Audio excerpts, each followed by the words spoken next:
All right, this is going to be a review of the 1999 Royal Rumble.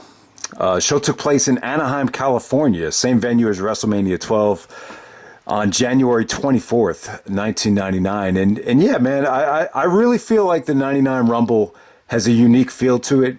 Overall, I would say that the product in 1999 was definitely not for me, just for my personal reasons. I just really couldn't connect with the product at that time. But I will admit, looking back on it, I could see the appeal. I definitely think you had the 1999 match of the year on this show. And, it just had a very unique, there's a lot of shock value involved. The characters were pretty much at an all-time high in terms of edginess, in terms of creativity. And I think Vince Russo worked for that time. I think having Vince Russo in the midst with all these great characters, and then on top of that, you had a lot of management that, could really kind of, the filter is the word you hear a lot about when you hear about Vince Russo. Like if you have guys that are kind of monitoring him and filtering out a lot of the bullshit, he was actually good for that time. I would definitely agree with that. So yeah, man, the Royal Rumble 1999. Let's get right down to it. And I kind of dreaded talking about the undercard for the show, but I'll just say this: they came off like they were just some decent, Raw matches here.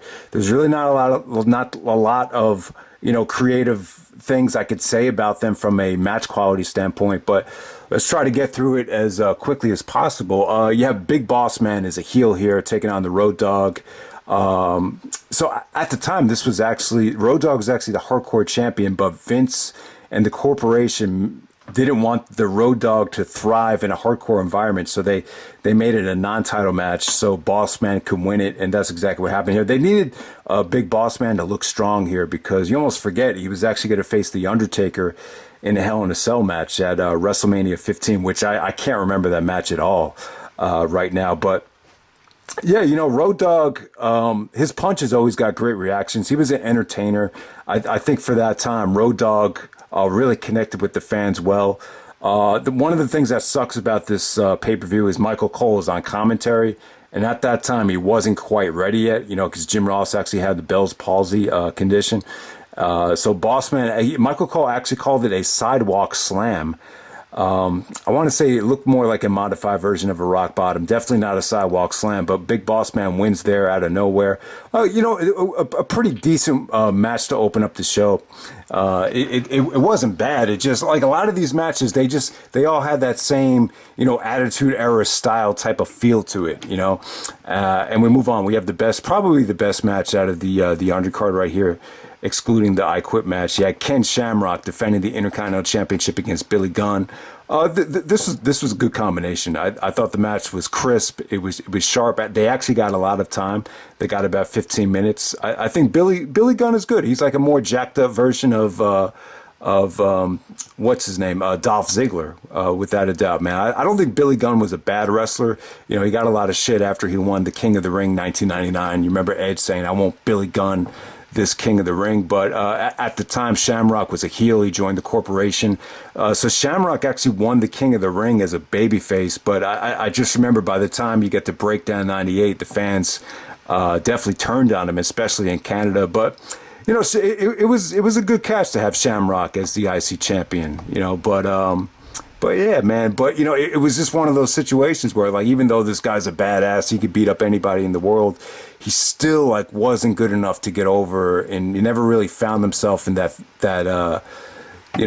mix with Foley, Rock, and Austin. He never really got up to that main event scene. Because it's not that easy. It's a totally different world, pro wrestling. But I think Shamrock was good. A lot of people look back at Shamrock as he was a good worker. And, the match was pretty solid. Shamrock actually won with the ankle lock.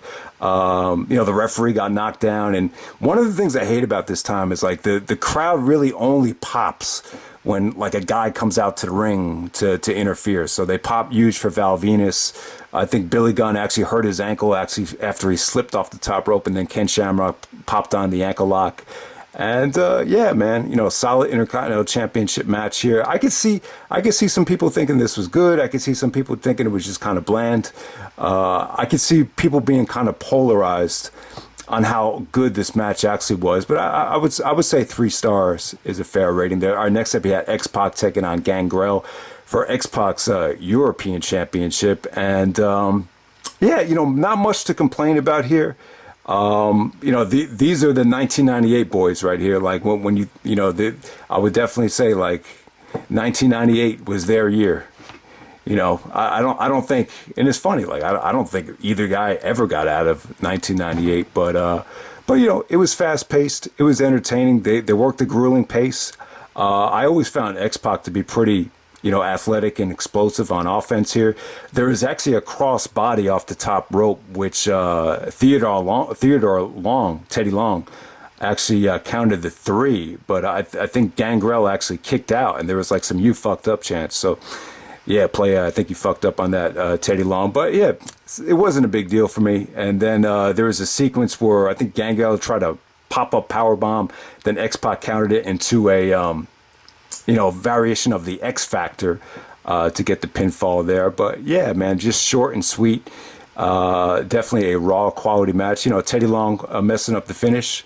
It wasn't that big of a deal. So some of the fans got on him about that, but yeah, let's move on to the next match. You have Sable actually taking on Luna Vachon with Shane McMahon. Luna Vachon actually comes out to Randy Orton's first theme song.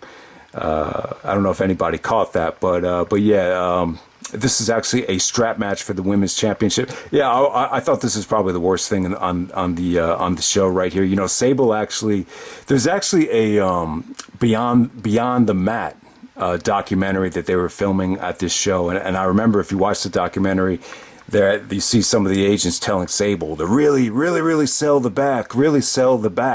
I guess like Luna gave her like a back injury on Raw or whatever, and it just kind of took away from the match for me. It didn't go too long. There really wasn't much to say about it. Sable was selling the back the whole match. Shane was really annoying here. So when he got up to interfere, what happened here? There was like a stalker that helped Sable win the match, and I didn't get to see. You don't really get to see her face, but I'm pretty sure it's Tori. If you guys remember Tori, she actually ended up managing X-Pac like around 2000, and I think she was actually part of the first Tough Enough, like one of the trainers. Not Tori Wilson, her name was just Tori, if anyone remembers her. But I believe that was actually the stalker. But yeah, nothing pretty here. I mean, Sable was kind of, I don't know. I don't really think she was that great in the ring. She really didn't last much longer after WrestleMania 15. Okay, so now we get to the match of the night, and I would definitely say this is the WWF match of the year. We have Mankind coming in as the champion to take on The Rock in an I Quit match for the WWF title at that time. And yeah, Foley actually won the belt. It aired on January 24th. On Raw, and one of the highest rated Raws ever, with Austin helping Mankind win the championship. But I think the official date was December 28th. Yeah, that caused a lot of controversy there, but a lot of people did tune in to see Foley win the belt. It was a huge moment, and this is Foley's first title defense on pay-per-view, so he really went above and beyond, and the match was just so great. It was just everything about. It's just one of those matches that just blended. The mic work, the promos, the brutality, just the entertainment value, just everything really came together here. I'll tell you, this is The Rock at his best. I feel like this is The Rock just being himself on the mic, just being vicious. The Beyond, if you haven't seen the Beyond the Mat documentary, it really gives this match a very dark feeling, probably darker than it really deserves to be, but still, man, this was just, this match just felt so different. It just felt more different than any match I think I've seen before. But yeah, so some of the things that stand out about the match, the table spot, like when The Rock was actually going to give Foley a rock bottom on the table. The table actually gives like 5 seconds into them just standing on the table. So that kind of sucked. But it was kind of like, yeah, like the announced tables, they needed to be reinforced. So, And, you know, just The Rock's trash talking was just a lot of fun. You know, I probably covered this in the pay-per-view rewinds, but, you know, I just feel like I feel like this is the best version of The Rock. Just no script, just, you know, just saying stuff off the top of your head. Like the one line he had, like one of the biggest pieces of trailer park trash walking. Then he hits him with the bell. He's like, and he starts singing. He's like, bells will be ringing. And man, it just everything just came together here. You know, Foley just constantly telling the ref, "Go to hell, Rock. Go to hell, Rock." And then Rock is like, "Yeah, The Rock may go to hell, but your ass is going first." You know, just stuff like so. The mic work was just incredible here. I remember Foley actually saying that he was more nervous about, you know, some of the bumps that he took in this match than any other match. I mean, it was crazy. They actually took a ladder and they actually started you know, they climbed up on top of the you know, Titantron area. They were by the stage area, and you know, Rock got the low blow on Foley, and then he basically slaps Foley into the electric circuit. And yeah, so I imagine Foley was a little bit nervous about being electrocuted there. So if when Foley takes the bump, you could see he purposely lands to the right. So if he lands to the right, he lands away from getting electrocuted. If he lands on the other side, you know, there's a good who knows what would have happened. It looks like the lights went out at the time, and then it was great improvising by The Rock too, because, you know, The Rock really sold it. He was like, you know, I thought he was breaking kayfabe. He was like, "Is he okay? Is he okay?"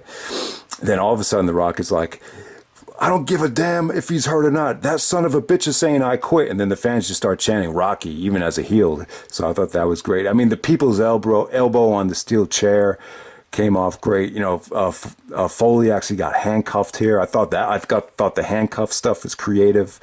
Yeah, I mean, the chair shots are kind of vicious. They're hard to watch. But, you know, we've seen stiffer chair shots than that. Thank God Foley was wearing the Mankind mask. I guess that somewhat helped a little bit, but he was still like bleeding like crazy here. And a pretty creative finish too. I thought the finish had some, you know, creativity behind it. You know, Rock says, you know, "So Mankind, you piece of trash, do you say I quit one last time?"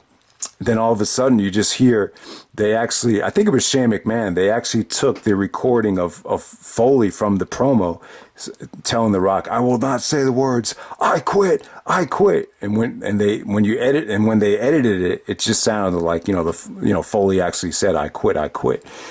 But yeah, you know, it was, you know, some people probably don't like the finish, but, you know, I thought it was, you know, it was just a good finish to get this feud to continue going. But yeah, I mean, you could argue that it's a horror show. When you watch the Beyond the Mat documentary, I remember like they showed shots of Foley and his kids, you know, watching the match in the stands.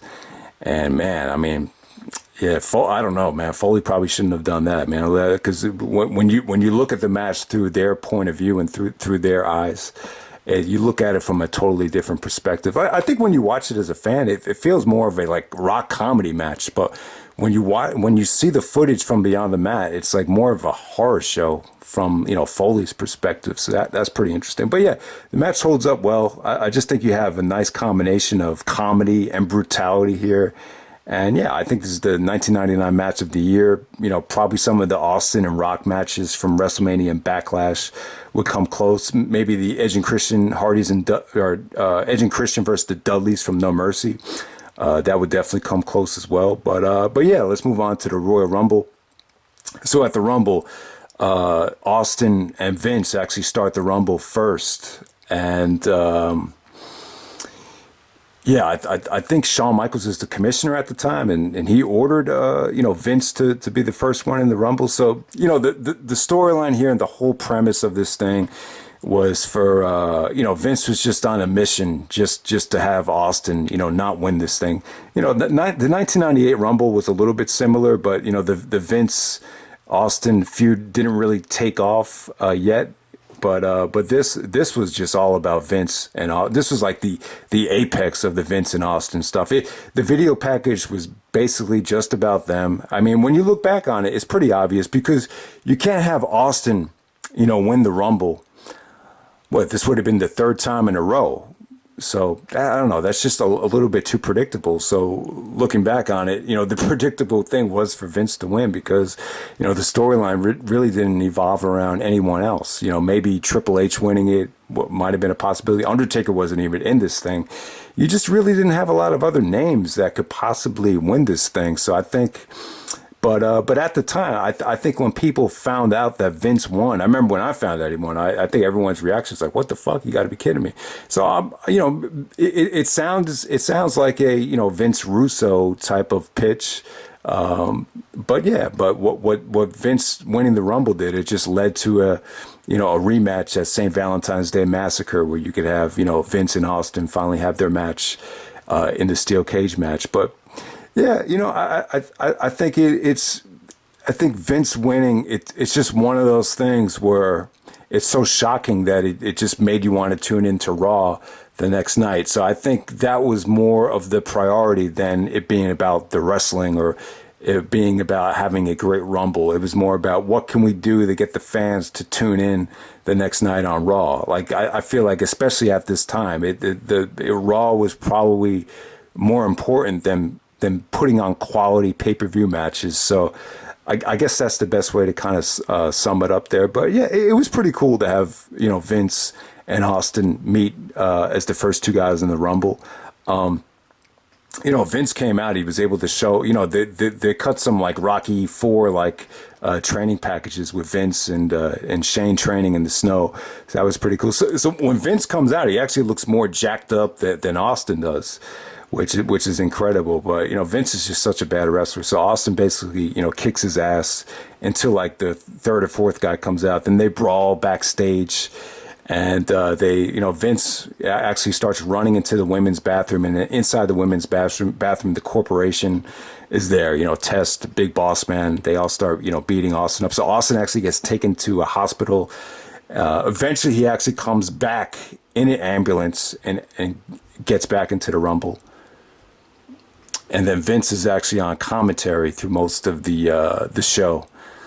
So yeah, man. So that's pretty much how it goes. And China was actually the number 30 participant. So when China came out, it was a huge deal to have a woman finally in the match. I think she eliminated Mark Henry, and then Austin eliminated her. Then Triple H got pissed off about Triple H is actually a face at this time. It comes out with the DX music, and then Austin gives him the stunner, so he gets eliminated there. Final four was actually Owen, Big Boss Man, D'Lo Brown, and Austin, and then Vince was still on commentary at the time. So basically the match ends with, Rock actually comes out with the championship, starts talking trash to Austin. Austin kind of takes his focus off of Vince, and then Vince eliminates Austin while The Rock is distracting him. And then Vince and Shane and, Pat Patterson and Gerald Briscoe, they're all celebrating with Vince drinking beers. So I thought it was a cool moment. It was kind of nice for Vince to kind of, taking all the glory, in the midst of these, Monday Night Wars. I thought that was definitely a cool moment. It was definitely something different for that time. And still, like, when you look back on it, I don't think anyone would have ever envisioned, the owner of the company, winning this match or thinking it would be a good decision for the business to have someone that doesn't normally wrestle or is even a good wrestler at all to win a match like this. But for shock value, for storyline value, you definitely understand it. So yeah, man, that's the 1999 Royal Rumble. I thought Rock and Mankind, WWF match of the year. The stuff that they did with Vince and Austin, it was definitely cool looking back on it. But the show as a whole, the Rumble as a whole, it's just not, the priority wasn't wrestling. The priority wasn't about work rate. So this time just is not for me, but I could see the appeal.